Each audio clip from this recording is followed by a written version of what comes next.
কিছু হয়নি, বাট তুই জিতে গেছিস। কি বলছিস ছাতার মাথা? আমি জিতে গেছি মানে? তোদের মধ্যে খেলাটা কি নিয়ে সেটা তো কখনো বলিসনি আমাকে। তবে খেলাটা যাই হোক, তুই জিতে গেছিস।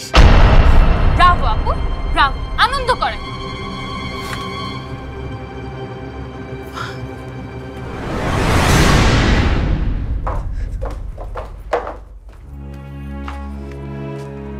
কি হয়েছে বর্ষা?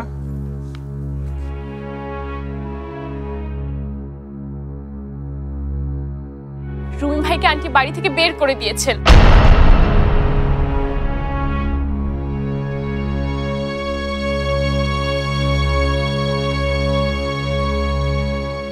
উচিত শিক্ষা হয়েছে হিরোটার। বর্ষাটা পুরো একটা গাধা।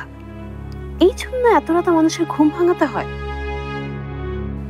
উনি যেটা ভালো মনে করেছেন সেটাই করেছেন, এটা নিয়ে কিছু বলার নেই। আছে, কারণ যে শাস্তি আপুর পাবার কথা সেটা উনি রুমি ভাইকে দিয়েছেন।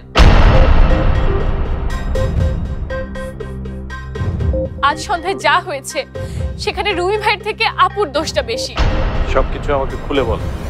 বেঈমান।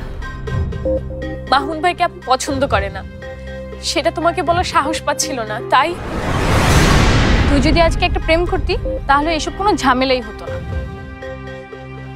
কেন ঝামেলা হতো না কেন? আরে বোকা, তোর যদি পছন্দের কেউ থাকতো তাহলে আব্বু নিজের কথা ভেঙে হলেও তোর সুখের জন্য তার সাথেই তোকে বিয়ে দিত। এটাও বুঝিস না?